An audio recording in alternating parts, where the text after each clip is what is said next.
بیٹی جوان ہو جائے تو ماں باپ کی نیندیں اڑ جاتی ہیں۔ ایک روز خالو اور ابا جان دونوں باتوں میں مصروف تھے کہ حسنہ کا ذکر چل نکلا۔ خالو نے سر داہ بھرتے ہوئے کہا کہ کیا بتاؤں بھائی سلیم، جب تک حسنہ کی شادی نہیں ہو جاتی مجھے سکون کی نیند نہیں آئے گی۔ ابا جان نے کہا کہ ارے، یہ کون سی پریشانی کی بات ہے؟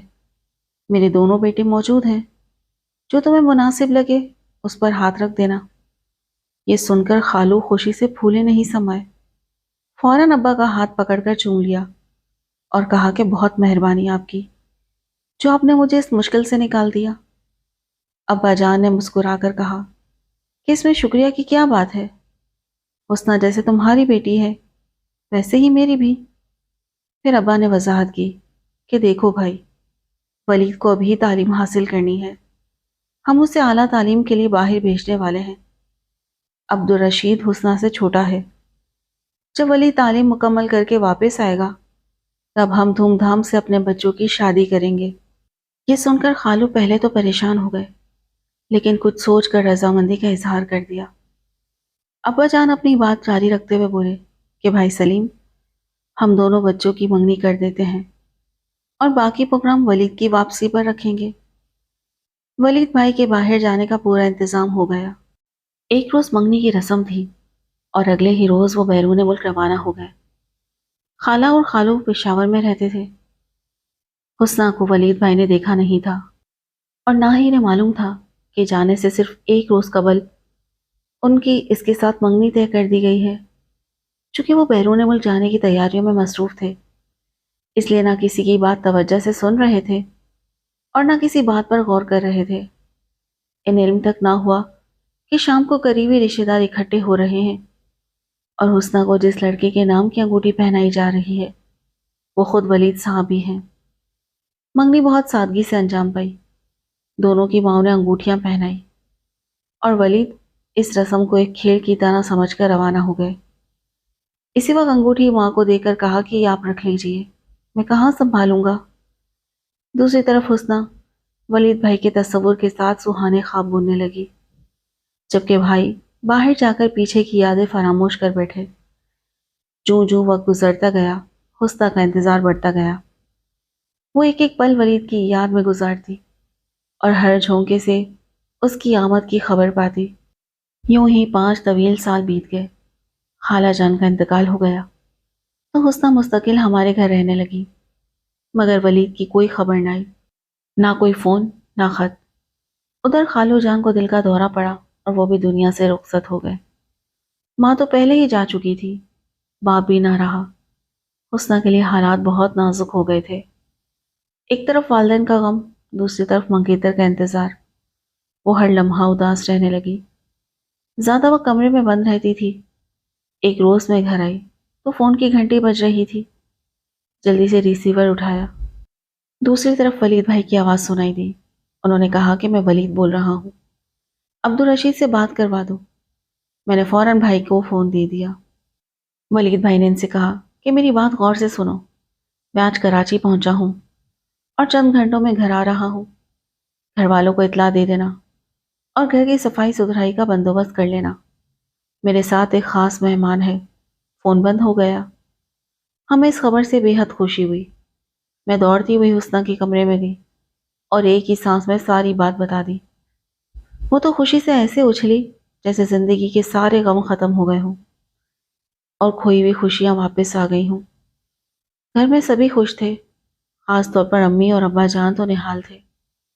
جب ولید بھائی گھر میں داخل ہوئے تو گھر دلہن کی طرح سجا ہوا تھا۔ ہم دونوں بہنوں کے ساتھ گھر سجانے والی تیسری شخصیت حسنہ تھی۔ شام 6 بجے بیل ہوئی، میں دروازہ کھولنے دوڑی۔ سامنے ولید بھائی کھڑے تھے۔ انہوں نے میرے سر پر پیار کیا، پھر بھائی سے گلے ملے۔ اچانک ان کی پشت پر ایک خاتون نظر آئی۔ انہیں دیکھ کر سب کی نگاہیں سوالیہ نشان بن گئی۔ اماں نے پوچھا، بیٹا یہ کون ہے؟ ولید بھائی نے بڑے اطمینان سے جواب دیا کہ یہ میری بیوی ہے۔ میں نے برطانیہ میں شادی کر لی تھی۔ یہ برٹش ہے، لیکن اس کے والدین پاکستانی تھے، جو ان کے بچپن میں ایک حادثے میں وفات پا گئے۔ یہ دنیا میں اکیلی تھی۔ مجھے اپنی کہانی سنائی تو میں نے ان سے شادی کا فیصلہ کر لیا۔